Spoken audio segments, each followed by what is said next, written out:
think if a married couple talks about this, they should either get divorced right away or try to fix things with a therapist. But my wife chose a different path. She said, "If you really love me, you'll let me do this." How many husbands have heard those words from their wives? That's what my wife said during our 5th anniversary dinner, and then everything fell apart. So, how did we get here? My beautiful 29-year-old wife told me she wants to have affairs, plain and simple. It seemed clear and simple to me. I planned a fancy dinner at one of our favorite nice restaurants. I set up everything nicely with fancy tablecloths and good wine. I even bought her a diamond necklace she wanted for her birthday. I spent almost $1,000 on that necklace, and now I need to figure out how to get my money back. During dinner, I noticed she seemed uneasy. Our usual easy conversation felt forced. She seemed distracted, looking around the room like she was searching for something or someone. Normally, she'd look at me when she talked, but tonight she avoided my eyes, focusing on the table or her wine glass instead. After we finished eating and poured more wine, she finally started talking about what was bothering her. She said, "There's something I've been wanting to talk to you about. It's been bothering me for a while now, and I feel like I need to address it." Setting down my wine glass, I paused, wondering what could be troubling her. Her voice took on a serious tone, indicating the importance of the matter. What was it that was preoccupying her? My mind immediately jumped to the possibility that she was about to discuss the prospect of starting a family. We broached the topic before, numerous times over the past 3 years, but opted to postpone parenthood until we had made more progress in our careers and saved up a larger nest egg to cover the expenses. Well, we'd achieved those goals, and I was eager to expand our family. Was she ready too? I hoped fervently that this was the topic she wanted to discuss. However, her avoidance of eye contact suggested otherwise. Typically, if someone wants to discuss starting a family, they'd wear a wide grin and maintain unwavering eye contact. What was going on? "Darling, there's something I want to discuss that you might not agree with at this moment, but it's something I've carefully considered and it's important to me." Andrea, my wife of 5 years, paused before speaking. "I feel the need to venture beyond our relationship and explore life. I believe it will help me understand myself better and ultimately make me a better partner for you." I was left dumbfounded, a whirlwind of confusion, bewilderment, and anger sweeping through me simultaneously. "What the hell? I'm sorry." "What?" I interjected, pressing my hands firmly onto the table, locking eyes with her, my face a portrait of utter perplexity. She kept looking away and said, "I want to see other people, Rob. I want you to agree beforehand so there are no surprises." I felt frustrated and my heart started beating faster. I asked, "What do you mean by connections, Andrea?" She didn't give a clear answer. She said, "Maybe different types." I felt more confused and struggled to breathe. I asked, "Can you explain more, please?" I spoke directly, holding my breath. "Well, I'm considering seeing other men." "What the hell are you talking about, Andrea? You want to cheat and expect me to be okay with it before you go off and sleep with other guys?" Good Lord. My voice escalated and I realized some nearby diners might have overheard.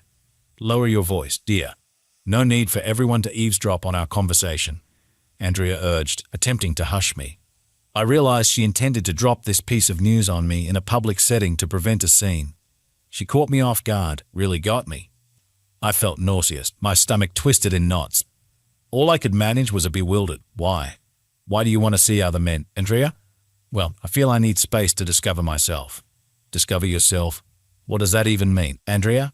Are you suggesting you want to sleep with other men? Are you leaving me?" "No, darling, I'm not leaving you. There are various reasons why I feel compelled to do this. Please trust me. I love you a lot. You're the one for me.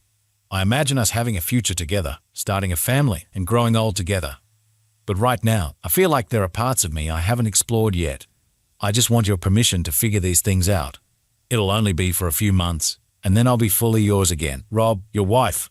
I promise." This was basically the worst thing I could imagine happening. It happened during our 5th anniversary dinner. She expressed her desire to sleep with other men. She expected me to passively accept this arrangement, promising to resume our marriage once she felt satisfied as if nothing had transpired, but assuredly as a better wife for it. I was dumbfounded, speechless. I couldn't muster a response. My mind went blank. I couldn't even breathe.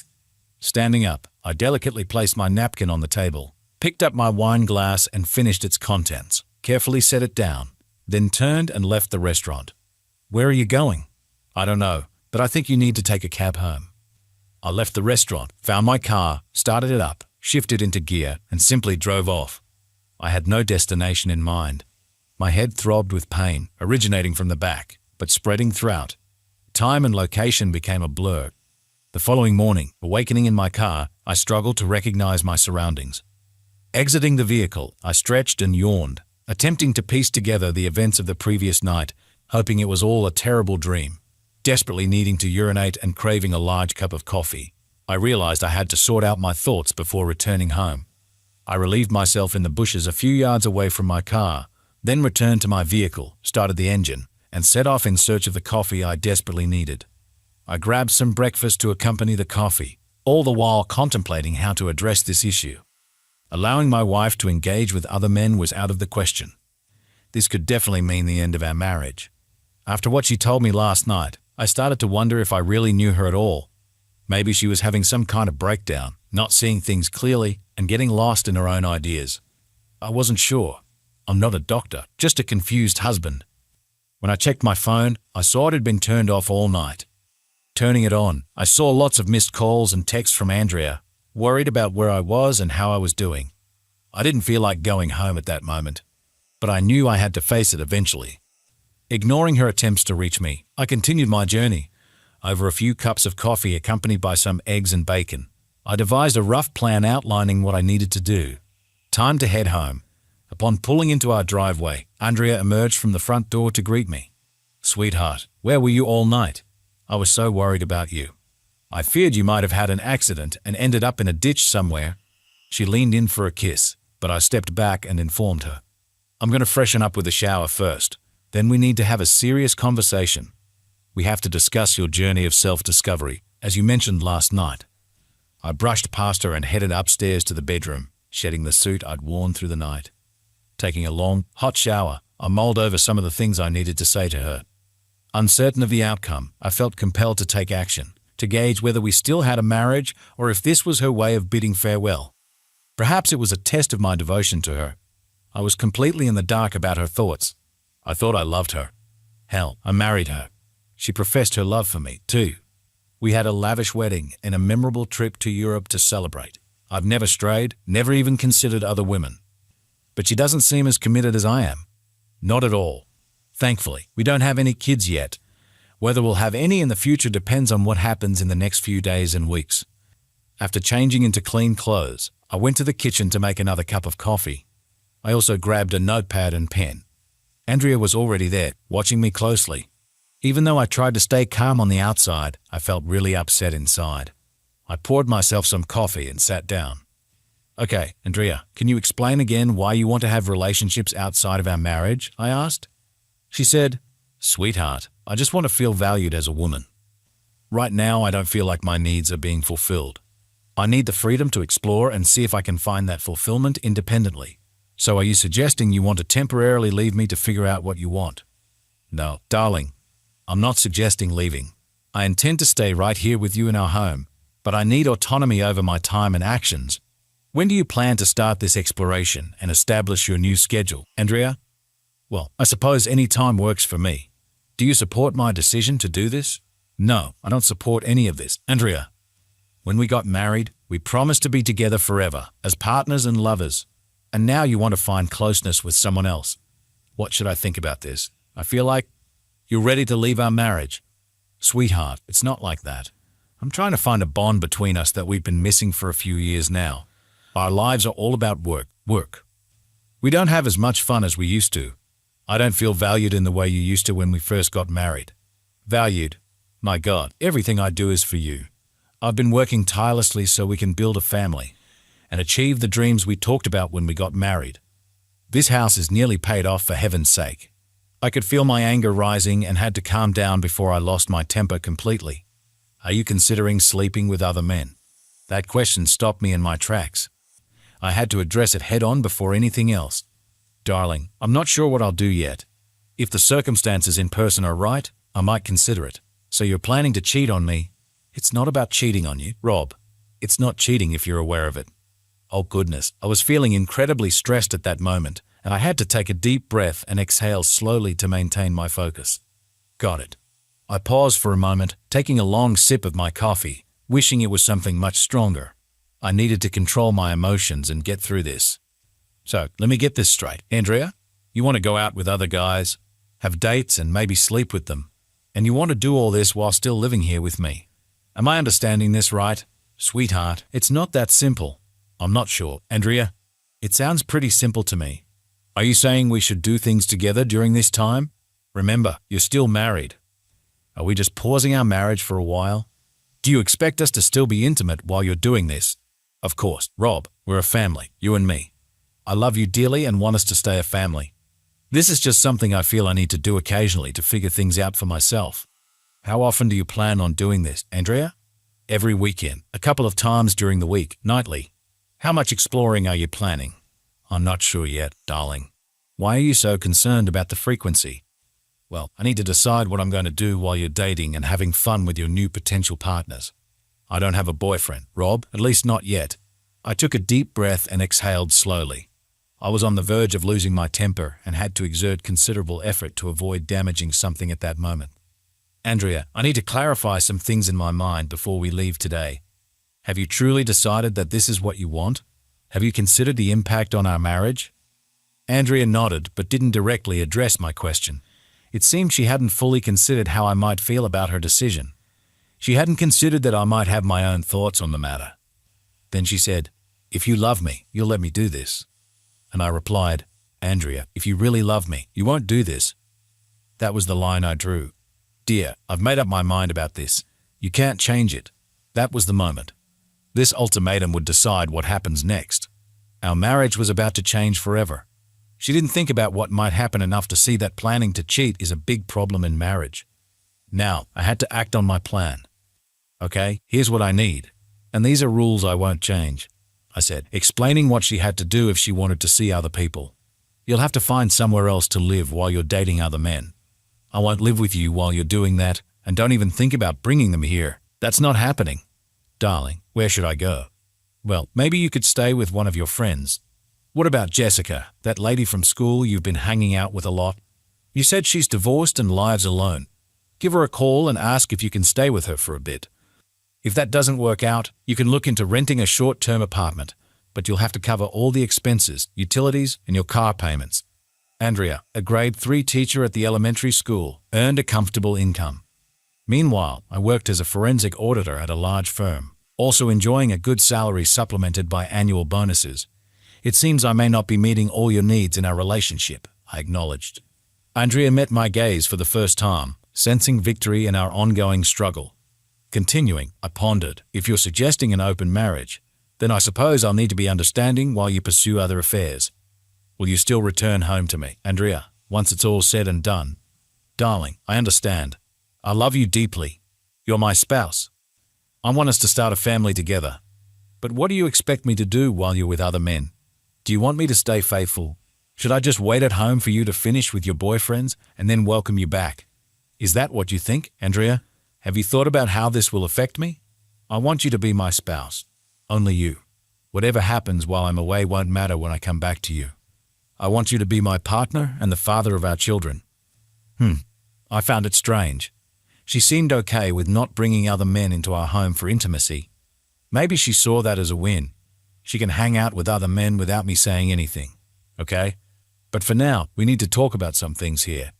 Please move your stuff to the spare bedroom. I'm not sure if I can sleep in the same bed with you right now. Your plan hurts too much. It feels like you're leaving me without saying it outright. So, tell me, what should I think about this? Andrea's silence made me think she was starting to realize that I wouldn't just go along with this. Maybe she was surprised that I insisted she leave our bed. But what did she expect? Did she really think I would just let her go off and cheat, then come back expecting everything to be normal? No way. Andrea had become close to another teacher, Jessica. I thought Jessica might be influencing Andrea's foolish ideas. Jessica, a divorced 4th grade teacher at the same school as my wife, had been kicked out by her husband for cheating with multiple people. At 35, Jessica was attractive, but she had a habit of getting involved with any man who showed interest. I thought Jessica might be encouraging Andrea to explore before starting a family. But for me, the reality was, if Andrea kept going like this, we wouldn't have a family. Probably, we'd get divorced. I stood up from the table and started to leave. Andrea asked, "Is this the end, Rob? Are you telling me to leave?" "Yeah, that's how it looks right now." "Andrea, don't misunderstand me. I don't want this at all. We made a commitment to be faithful when we got married. You're intending to break that commitment, so what do you expect me to do? Do you expect me to sit idly by while you engage with other men? If you desire an open marriage, then I suppose I have the same right." Andrea was left speechless, and I departed before the situation could escalate into a heated argument.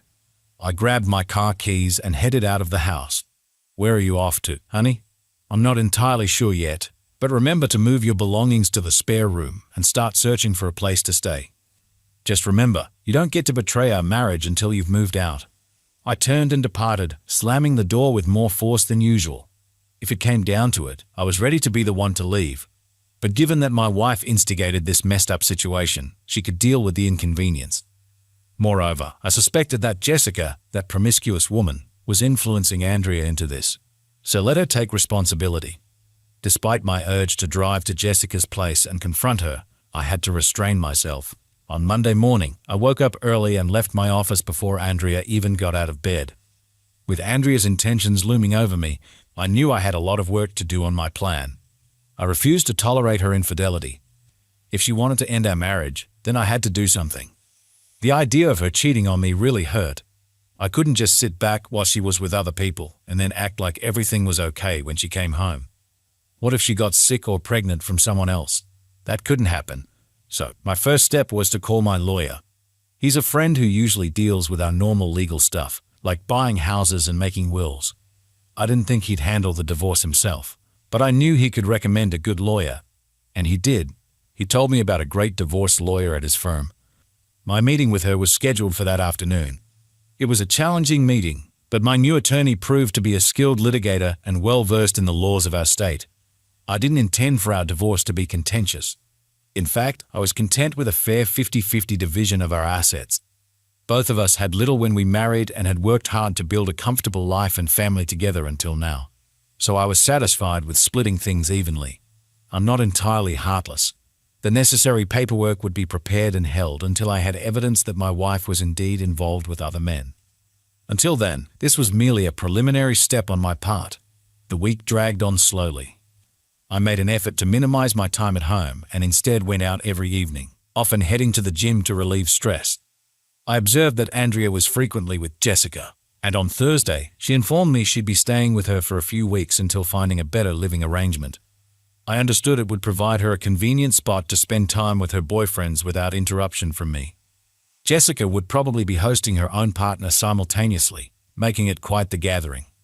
Good Lord, this situation was a mess. On Saturday, after being married for 5 years and 1 week, my wife confirmed her decision to engage in extramarital relations. By packing her belongings into her car and leaving, just before departing, she hesitated, saying, "Honey, now I want to leave. Can't we find a way to work things out so I can stay? I love you deeply, and I truly want to improve our marriage." I told her, "Andrea, if you really loved me and wanted our marriage to be better, you wouldn't do this.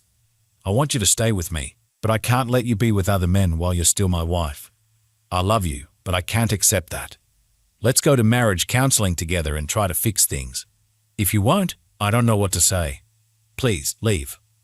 As she packed her things into her car, I went to the hardware store and got new locks for the house. I changed 3 locks and updated the security code for the garage door. On Saturday night and all through Sunday, I stayed at home, looking at the walls, hoping Andrea would realize what she was doing and come back. The following week proved exceedingly challenging.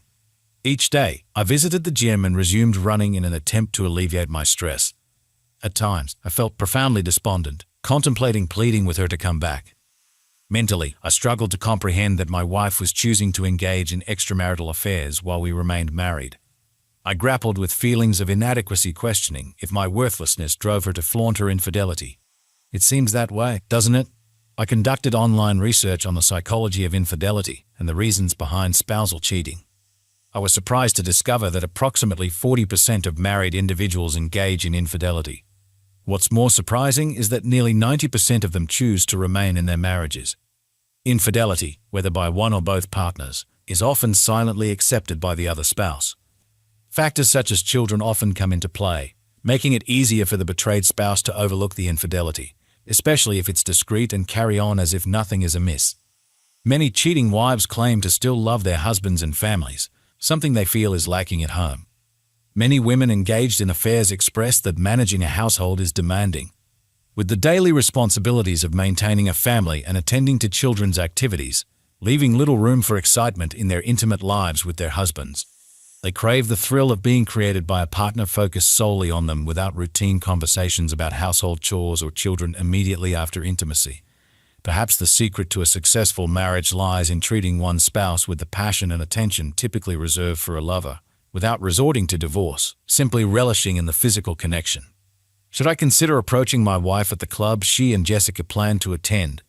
Infidelity occurs for various reasons: lack of satisfaction, lack of passion, emotional disconnection between spouses, and sometimes as a form of retaliation for a partner's infidelity. Some women claim they cheat to salvage their marriages. Researchers who study cheating in marriage say that, but I'm not sure if it's true. Marriage is complicated. You have to work at it all the time to keep it strong. Open marriages, where both people know they can see other people, usually don't last long. People start to get hurt because they make emotional connections with other people. This often leads to divorce. Polyamorous relationships, where people have multiple partners, are also complicated and stressful, especially when there are kids involved. Plus, there's always the risk of getting diseases. Personally, I think it's best for people to be faithful in marriage. If both people don't agree, they shouldn't be married. They should find someone else who wants the same things. Did I neglect my wife and push her away? Did I fail to give her enough attention while I pursued what I believed was necessary to build a life for us? Was I mistaken? I'm not sure. What I do know is that I was unhappy when my wife left our home to be with other men, seeking something she felt I couldn't provide. I didn't see her actions as beneficial to our marriage, and so another slow week passed by. I refrained from reaching out to my wife, and Andrea only messaged me once, requesting that I forward her mail. Her messages lacked any hint of a desire to salvage our marriage. They were strictly business. It was evident she was moving forward with her plan to seek out companionship, perhaps even multiple partners, for enjoyment. I contemplated shadowing her from the apartment to wherever she and Jessica went, curious about her rendezvous. Despite driving by the apartment multiple times, I resisted the urge to stop, realizing I couldn't subject myself to such surveillance. I needed to allow her to make her own choice. Otherwise, she'd never truly return to me. With each passing day, the likelihood of her reconciliation dwindled. Simultaneously, the longer she delayed her return, the less inclined I became to welcome her back. After a month of minimal communication, Andrea unexpectedly appeared at the house. Unable to unlock the door with her key, she resorted to ringing the doorbell and knocking. I answered. "Andrea, what brings you here today?" "Hey, my key isn't working." "What's going on?" Andrea asked. "I changed all the locks," I said with a serious face. When Andrea tried to come in, I stopped her. "What do you need, Andrea?" "I came to get some stuff I left when I moved in with Jess," she said. Once again, she wasn't here to see me, just to get her things. It felt like she didn't care about my feelings or how much this hurt. It seemed like I was just in her way. Did she really think I wouldn't care about her being with other guys and would just take her back? "There are some boxes in the garage with your belongings that I gathered from around the house." "Why did you do that, honey?" "I'll be returning home in a few months, so there's no need to pack everything up." I allowed her into the house. After all, it was still partly hers. We headed to the garage where she could see numerous boxes of her belongings ready for her to take. "How long do you plan to stay with Jessica?" "She's been really supportive. I'll be staying with her for a while. I'm confident it'll only be for a few more months, and then I'll return and be an even better wife to you, honey." "We can start a family," she said. I couldn't help but scoff at that. I didn't believe that sleeping with other men would make her a better wife or mom. But for some reason, maybe because of Jessica's influence, she thought it would. She must have known it didn't make sense. I had my own ideas about it. "So, have you found a boyfriend yet?" I asked.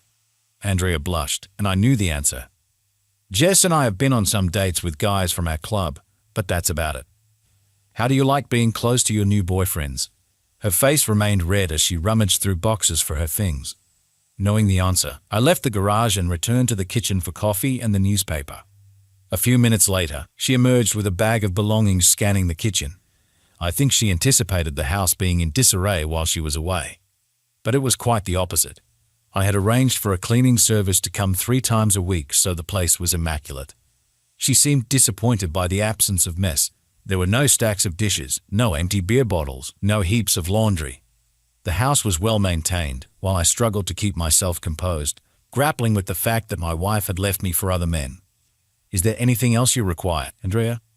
I could sense her curiosity about what was happening in her absence. "So, honey, have things been all right since I started spending time with Jess?" "I'm okay. Work's been keeping me occupied. I've been traveling quite a bit." "Honey, have you been getting out at all or just staying home alone?" There it was, the question I'd anticipated. Remember what they say, what's good for the goose is good for the gander. Time for me to subtly challenge her. I've been keeping myself busy. I joined a cycling group that has organized rides twice a week. We start biking from a certain spot and ride together for 40 to 60 miles. It's been fun.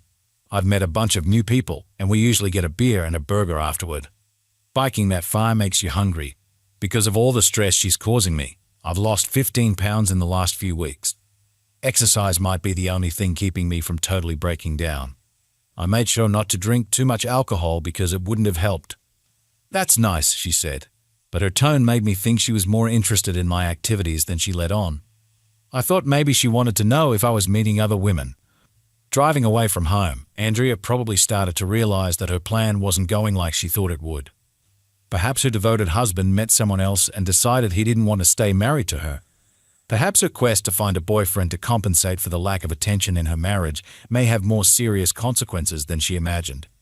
I found out that Andrea was dating 2 men from the club she attended with Jessica. She had a close relationship with both of them several times, but they weren't interested in her anymore. After these meetings, they were glad to leave Jessica's apartment. Both men were married and just looking for casual pleasure, and Andrea fulfilled this role. After 2 months, I realized that my marriage was over, and I needed to move on to the next stage of my plan. Andrea hadn't reached out to me in weeks, indicating she wasn't considering me or our marriage. It seemed she was pursuing her own desires without showing any interest in returning home. Even if she did, it would likely come with numerous conditions, and I wasn't certain I'd welcome her back. My concerns deepened when I discovered she had gone on vacation to the Dominican Republic with one of her boyfriends during the school break. They enjoyed a getaway in the sun, focusing on tanning and other activities. If that was her idea of strengthening our marriage through infidelity, then Jessica's slander about my poor conduct as a husband, along with neglecting my wife, had influenced Andrea before she opted to end our marriage. Now she resides in a 2-bedroom apartment with her discontent divorcee friend, and her standing among colleagues and family is deteriorating. When Andrea's mother discovered she had traveled to the Caribbean with another man, she reached out to me, assuming our separation stemmed from arguments. The message that her daughter left me for other bed contacts caused her to distrust. I told her to talk straight with Andrea to find out what's really going on. Andrea's mom asked her, "Andrea, why did you leave your house? What's happening between you and Robert? Is he treating you badly?" "No, Mom, he's not treating me badly," Andrea replied. "But he doesn't give me the excitement I need right now. Rob doesn't make me feel special. I really want that feeling. I don't feel attractive to him, so I look for it somewhere else. I want some fun before Rob and I have kids. I need this for now, but I'll go back to him when he appreciates me more, and everything will be okay." "You'll see," Andrea said confidently. Her mom was shocked by her words. "Honey, if you have affairs with other men, Robert won't want you as his wife. Cheating will ruin your marriage. Don't you understand?" her mom pleaded. "I'm sure Rob loves me, Mom. He understands why I need this. I'll come back home in a few months, maybe a year at most, and then we can have children," Andrea insisted. "Andrea, you need to wake up and go home now, or there won't be a marriage or a husband to return to. And there won't be any children with him. Do you understand?" her mom urged. "I know Rob loves me, and I know what I'm doing," Andrea replied stubbornly. Even her mother couldn't convince her otherwise. So I decided to take matters into my own hands. It had been about 3 months since Andrea left, and it was time for me to move on. I mustered up the courage to ask one of the women I biked with out on a date. I just wanted some female company and a break from the boring routine I'd been stuck in. Since my wife left, my days were just work, the gym, biking, and sleep, over and over again, waiting for this mess to end. That was the extent of it. A part of me hoped Andrea would come to her senses, put an end to this nonsense and return home. But that seemed unlikely. I had to confront the reality. She probably wasn't coming back, at least not as the wife I married or the woman I thought I knew. It seemed she was relishing her newfound freedom, seeking the excitement and validation as a woman that was lacking in our marriage. Those are the things psychologists claim motivate married women to cheat on their husbands.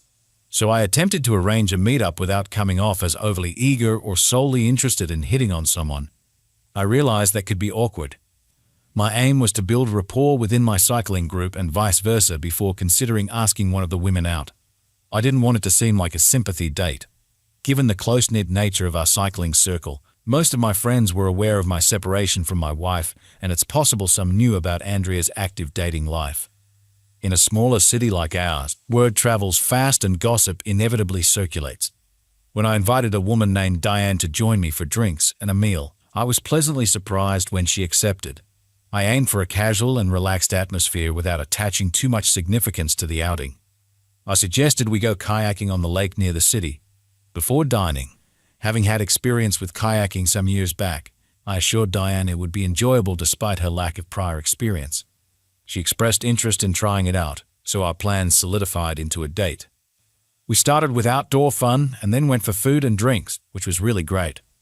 Diane had a lot of fun kayaking. We paddled for about 10 miles in 3 hours. Then we went to a nice restaurant for a yummy meal and drinks. I got a steak with fries and a tasty local beer, while Diane had pasta with white wine. It was chill and relaxed. Later, we got ice cream from a stand by the water. I drove her home and told her how much I enjoyed the day. I almost kissed her cheek, but she surprised me by kissing me on the lips, which was nice and unexpected. To not seem too eager, I waited until our regular Tuesday biking meetup to ask her out again. Diane surprised me by saying she thought I didn't have a good time because I hadn't called. I told her I actually had a great time, especially being with her. We planned to meet on Saturday for golf. I read online that there's a balance in texting and calling someone you're interested in. It's not good to always be texting or calling because it can make you seem too needy and push the other person away. So I decided to text Diane on Friday, telling her I was excited about our golf plans for Saturday and suggesting a time for me to pick her up. She said she wanted me to pick her up, so we arranged to meet in the early afternoon. We had a great time playing golf, even though we're not pros. That night, we had dinner at my place. We grilled barbecue and drank a bottle of wine. Later, when it was time for me to drive her home, she surprised me. She took the car keys and put them on the kitchen counter, then asked to see the bedroom. The next morning, I woke up next to an amazing woman. She had dark, beautiful long hair, captivating green eyes, and flawless skin. There was a small scar on her chin from a past bike accident, but it only made her face more interesting. She was tall, around 5'11", with a slim figure, probably weighing about 140 pounds, and she was in great shape. Diane worked as a nurse in the children's department of the local hospital. She was genuinely caring in everything she did. There was something about her that drew me in from the moment we met. We enjoyed breakfast together on my patio, but soon the conversation shifted towards me and my plans, particularly regarding divorce. It was a delicate topic as I sensed the direction it was heading. Diane sought clarity on my intentions before investing emotionally in our relationship. A reasonable request indeed. After all, no woman wants to invest time in someone who might reconcile with their estranged spouse in a matter of weeks. As I recounted the peculiar way Andrea had explained her departure to Diane, her expression confirmed what I had suspected all along. Andrea wasn't coming back, and that realization served as the gentle push I needed to proceed with the next phase of my plan. On Monday morning, I phoned my attorney and instructed her to engage her investigator for the task. My aim was to ascertain the extent of my wife's involvement with other men prior to initiating divorce proceedings. It turned out she had been seeing several men, mostly married, and they frequented Jessica's apartment for post-bar and club gatherings. Andrea was served with the divorce papers, initiating a cascade of events. That night, she showed up at my doorstep holding a large brown envelope. Her expression troubled. "What brings you here tonight, Andrea?" "Honey, someone delivered these documents to me today. Why did you file for divorce? I told you I'd be home soon. I even considered coming back this week. We could start working on the baby we discussed." I asked her to come inside and sit in the kitchen. "It's too late for that, Andrea," I reminded her. "I told you clearly not to leave, but you left anyway." "Honey, I told you I needed to find myself and feel confident, she argued. I couldn't help but laugh. So, do you feel confident now? Have you thought about your attractiveness and relationships? Have you met interesting people and had enough intimacy? I started to open up. Because it seems like you have. I haven't heard much from you since you left. You didn't even call me on my birthday. Maybe because you were with one of your boyfriends in the Dominican Republic. Your own mom called me, asking why you didn't call on Mother's Day. Oh my God, have you been with someone this whole time?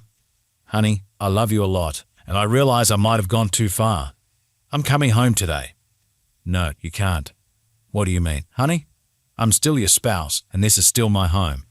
I'm going to Jess's place to get my stuff, and I'll be back in a few hours. No, you can't. Did you read the papers you got?